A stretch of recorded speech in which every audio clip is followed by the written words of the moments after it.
ఓం శ్రీ మాత్రే నమః. ఛానల్లోకి స్వాగతమండి. కన్యా రాశి వారు పేదరికంతో కష్టాలు పాలు కావటానికి కారణం ఈ వస్తువులే. అలాగే జూన్ 9, 10, 11 తేదీల్లో ఈ ఒక్క వస్తువు ఎవరికి ఇవ్వకూడదు. అలాగే మనం ఎవరి దగ్గర కూడా తీసుకోకూడదు. అలాగే ఈ వస్తువు ఒకవేళ మీరు గనుక ఇచ్చారంటే మాత్రం మీ జీవితం పూర్తిగా నరకంగా మారిపోతుంది. పేదరికాన్ని అనుభవిస్తారు. అలాగే ఈ రాశివారు ఎటువంటి వస్తువులను ఇంట్లో ఉంచుకోకూడదు, ఏ దేవతారాధన ఈ రాశి వారికి శుభ ఫలితాలనిస్తుంది, ఇటువంటి విషయాలన్నీ కూడా ఇప్పుడు ఈ వీడియోలో మనం వివరంగా తెలుసుకుందాం. కానీ అంతకంటే ముందుగా మీరు కనుక మన ఛానల్ని ఇప్పటి వరకు సబ్స్క్రైబ్ చేసుకోకపోతే సబ్స్క్రైబ్ చేసుకొని పక్కనే ఉన్న బెల్ ఐకాన్ నొక్కి ఆల్ సెలెక్ట్ చేసుకుంటే మేము ఇలాంటి వీడియోస్ అప్లోడ్ చేయగానే ముందుగా మీకు నోటిఫికేషన్ వస్తుంది. అలాగే వీడియోని ఎక్కడా కూడా స్కిప్ చేయకుండా చివరి వరకు చూస్తేనే మేమేం చెబుతున్నామో మీకు పూర్తిగా అర్థమవుతుంది. ఇక వివరాల్లోకి వెళ్ళిపోతే ఈ రాశివారు ప్రతిదీ కూడా వీరి జీవితంలో పోటీగా తీసుకుంటారు. అలాగే ఈ రాశివారి జాతకం పరిశీలించినట్లయితే కనుక వ్యాపారంలో చక్కగా రాణించే అవకాశాలైతే ఈ రాశివారికి ఎక్కువగా ఉన్నాయి. వీరి ఆలోచనలు ఎవరితోనూ పంచుకోరు. ఇక ఈ రాశివారు ఉద్యోగ జీవితంలో కూడా అంచెలంచెలుగా అభివృద్ధి పదంలో ముందుకు దూసుకు వెళ్తారు. సొంతవారు లేదా తెలిసిన వారు వీరిని మోసం చేసే అవకాశాలు వీరి జీవితంలో కనిపిస్తున్నాయి. అది దగ్గర స్నేహితులు కావచ్చు, ప్రాణమిత్రులు కావచ్చు, లేదా చుట్టుపక్కల వారు కానీ, బంధువులు కానీ, ఈ విధంగా ఎవరైనా సరే వీరి పట్ల వారి జీవితంలో కోలుకోలేని దెబ్బతీసే అవకాశం ఉంటుంది. ఈ రాశివారు వీళ్ళని నమ్మి మోసపోవటం అనేది ఖచ్చితంగా జరుగుతుంది. ఎవరితో కూడా చెప్పుకోలేనటువంటి కొన్ని ముఖ్యమైన పర్సనల్ విషయాలను ఒక వ్యక్తి దగ్గర షేర్ చేసుకుంటారు.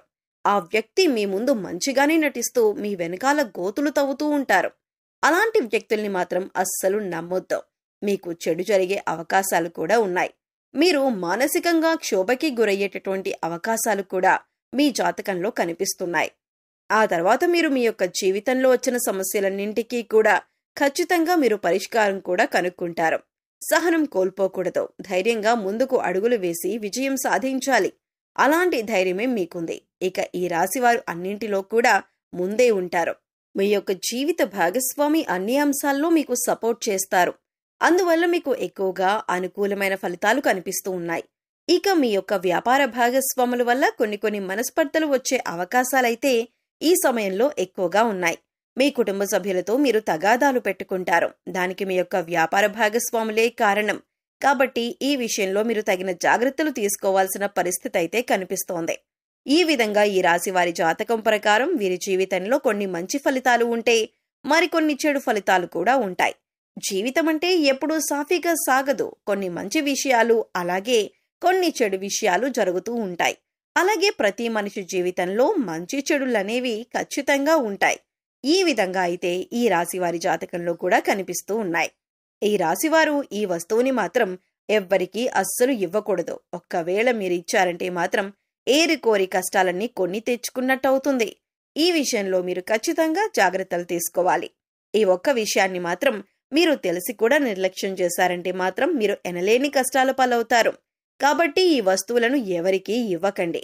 ఆ వస్తువు ఏమిటి అంటే సుగంధ ద్రవ్యాలు. సుగంధ ద్రవ్యాలంటే మహాలక్ష్మికి ఎంతో ప్రీతికరమైన వస్తువులు. కాబట్టి మీరా మహాలక్ష్మీదేవి యొక్క అనుగ్రహాన్ని పొందాలంటే కనుక ఈ సుగంధ ద్రవ్యాలు ఎవరికీ అస్సలు ఇవ్వకూడదు. సుగంధ ద్రవ్యాలంటే మనం వంటింట్లో ఎక్కువగా వాడుతూ ఉంటాం కదా, అదేనండి లవంగాలు, యాలకులు. ఇటువంటి ముఖ్యమైన సుగంధ ద్రవ్యాలు మీరు ఎట్టి పరిస్థితుల్లో ఎవరికీ కూడా ఇవ్వకూడదు. చాలా వరకు మనం చూస్తూ ఉంటాం. ఏదైనా మనం వంట చేస్తున్నప్పుడు మన ఇంట్లో ఏదైనా ఒక వస్తువు లేకపోతే మన పక్కింట్లో ఉండేవారిని కానీ, లేదా ఎదురింట్లో ఉండేవారిని కానీ, లేకపోతే స్నేహితులు, ఇరుగు పొరుగు వ్యక్తుల దగ్గర ఆ వస్తువుల్ని తెచ్చుకుంటూ ఉంటాం. ఈ విధంగా కూడా మీరు ఈ యొక్క వస్తువులను అస్సలు ఎవరికీ కూడా ఇవ్వకూడదు. మీరు మర్చిపోయి కూడా ఎవ్వరికీ ఇవ్వకూడదు. ఒక్కవేళ మీరు మర్చిపోయి కూడా ఎవరికైనా దానంగా కానీ, సహాయంగా కానీ ఇచ్చారంటే మాత్రం మీరు లక్ష్మీదేవిని మీ ఇంటి నుంచి పంపించినట్లే అవుతుంది. తద్వారా మీరు కోరి కష్టాలు కొని తెచ్చుకున్నట్లే అవుతుంది. అప్పుడు లక్ష్మీదేవి ఇంట్లో నుంచి బయటికి వెళ్ళిపోతుంది. ఎన్నో రకాల సమస్యలు, ఇబ్బందులు, కష్టాలు మిమ్మల్ని వెంటాడుతూ ఉంటాయి. ఆర్థిక పరంగా కూడా మీరు చాలా అంటే చాలా నష్టపోతారు. కాబట్టి ఈ విషయంలో మీరు ఎంతో జాగ్రత్తగా ఉండాలి. సుగంధ ద్రవ్యాలు ఎవరైనా మిమ్మల్ని అడిగితే మీరు లేవు అని చెప్పటం చాలా ఉత్తమం. అది మీకు చాలా మంచిదే. అంతేకాని మొహమాటానికి పోయి మీరు గనక లవంగాలు, యాలకులు ఎవరికైనా ఇచ్చారంటే ఖచ్చితంగా మీరు ఆర్థిక సమస్యలు, అప్పుల బాధలు, అలాగే కుటుంబ సమస్యలను ఎదుర్కోవలసి ఉంటుంది. కాబట్టి ఈ రాశివారు ఈ విషయంలో చాలా జాగ్రత్తలు తీసుకోవాలి. పగిలిపోయిన, విరిగిపోయిన దేవుని పటాలు, చిరిగిపోయిన పాత బట్టలు, పగిలిపోయిన అద్దం, ఆగిపోయిన గడియారం ఇటువంటి వస్తువులు ఇంట్లో ఉండటం వల్ల నెగటివ్ ఎనర్జీ వస్తుంది. కాబట్టి ఇటువంటివి ఉంటే వెంటనే తీసి బయటపడేయండి. అలాగే కొంతమంది అల్మరాలో వస్తువులు తీస్తారు, ఆ తర్వాత వాటి తలుపులు వేయరు. జస్ట్ అలా తలుపు ముందుకు వేసి ఓపెన్ చేసి పెట్టేస్తారు. ఇలా చేస్తే కనుక నీళ్లు ఏ విధంగా అయితే చేతుల నుండి జారిపోతాయో ఆ విధంగా మీ డబ్బులనేవి ఖర్చయిపోతూ ఉంటాయి. సో అసలు అలా మీరు చేయకండి. అలా చేయటం వల్ల లక్ష్మీదేవి అనేది నివసించదు. అలాగే ఇంట్లో ఎప్పుడూ కూడా విరిగిపోయిన సోఫాలు, టేబుల్స్, చైర్స్ అస్సలు ఉంచకూడదు. అలా ఉండటం వల్ల ఎప్పుడూ కూడా మీ ఇంట్లో దరిద్రాన్ని ఎక్కువగా చూస్తూ ఉంటారు. అటువంటి వస్తువులు ఇంట్లో ఉంచకూడదు. ఇలాంటివి ఏమైనా ఉంటే వాటిని తీసి పడేయండి. అలాగే విరిగిపోయిన వాటిని వెంటనే మార్చేయాలి. ఎందుకంటే ఇలాంటి విరిగిపోయిన వస్తువులు ఇంట్లో ఉండటం వల్ల నెగిటివ్ ఎనర్జీ అనేది ఎక్కువగా లాక్కుంటూ ఉంటుంది. అందువల్ల మనకి ఇంట్లో ఎప్పుడూ ఏదో ఒక సమస్య వస్తూనే ఉంటుంది. మనం ఇటువంటి వాటి గురించి ఎక్కువగా ఆలోచించం, కానీ వాటి వల్లనే ఇంట్లో నెగిటివ్ ఎనర్జీ అనేది ఎక్కువగా ఉంటుంది. సో విరిగిపోయినవి ఏమైనా ఉంటే వెంటనే వాటిని మార్చుకుంటే సరిపోతుంది. అలాగే ఆగిపోయిన గడియారం అనేది ఏదైతే ఉంటుందో అటువంటి గడియారాన్ని అసలు ఇంట్లో ఉంచకూడదు. వెంటనే వాటిని బాగు చేయించుకోవాలి. ఆగిపోయిన గడియారం అంటే సాక్షాత్తు మన లైఫ్ని మనం స్టాప్ చేసుకున్న వాళ్ళం అవుతాం. అలాగే మన ఇంటిని ఎప్పుడూ కూడా నీట్గా, ఎటువంటి బూజులు లేకుండా, దుర్వాసన లేకుండా పరిశుభ్రంగా ఉంచుకోవాలి. మేము చెప్పినటువంటి జాగ్రత్తలు కనుక ఈ రాశివారు తీసుకుంటే మీ ఇంట్లో మీకే తెలియకుండా ఎంతో ఎక్కువగా పాజిటివ్ వైబ్స్ అనేవి స్టార్ట్ అవుతాయి. తద్వారా మీ ఇంట్లో ఉన్న నెగిటివ్ ఎనర్జీ అనేది కూడా తగ్గిపోతుంది.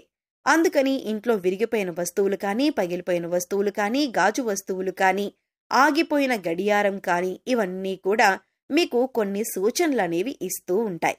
వాటి వల్ల నెగిటివ్ ఎనర్జీ అనేది వస్తుంది. అది మీరు గమనించండి. అలాగే సుగంధ ద్రవ్యాలు మాత్రం ఖచ్చితంగా ఎవరికీ ఇవ్వకండి. అలాగే కొన్ని వస్తువులు ఉప్పు, చింతపండు, పచ్చిమిర్చి, నూనె ఇవన్నీ కూడా మీరు చేతికి మాత్రం అస్సలు ఇవ్వకూడదు. సో తెలుసుకున్నారు కదండి. ఈ రాశివారు జూన్ 9, 10, 11 తేదీల్లో ఇప్పుడు చెప్పినటువంటి కొన్ని జాగ్రత్తలు కనుక పాటిస్తే మీకు రాబోయే రోజుల్లో అంతా శుభం జరుగుతుంది. మీ కష్టాలు మీరే తొలగించుకోవచ్చు. పేదరికం తొలగిపోతుంది. అలాగే ఈ రాశివారు ఎప్పుడూ కూడా మీ ఇష్టదైవ నామస్మరణ చేసుకుంటూ ఉండండి. ఖాళీ సమయంలో దైవనామస్మరణ చేసుకుంటూ ఉండటం వల్ల మీకు పాజిటివ్ ఎనర్జీ అనేది పెరుగుతుంది. ఎందుకంటే కలియుగంలో కేవలం దైవనామస్మరణ చేసినంత మాత్రాన ఎంతో పుణ్య ఫలితాన్ని పొందుతారని పండితులు వివరిస్తున్నారు. ఈ వీడియో మీకు నచ్చినట్లయితే లైక్ చేయండి. మీ ఫ్రెండ్స్ అండ్ ఫ్యామిలీ మెంబర్స్లో కన్యా రాశి వారు ఎవరైనా ఉంటే వారితో ఈ వీడియోని షేర్ చేసుకోండి. అలాగే ఇప్పటి వరకు మన ఛానల్ని కనుక సబ్స్క్రైబ్ చేసుకోకపోతే సబ్స్క్రైబ్ చేసుకొని పక్కనే ఉన్న బెల్ ఐకాన్ నొక్కి ఆల్ సెలెక్ట్ చేసుకుంటే మేము ఇలాంటి వీడియోస్ అప్లోడ్ చేయగానే ముందుగా మీకు నోటిఫికేషన్ వస్తుంది. మరో చక్కటి వీడియోతో మళ్ళీ కలుద్దామండి. ఓం శ్రీ మాత్రే నమః.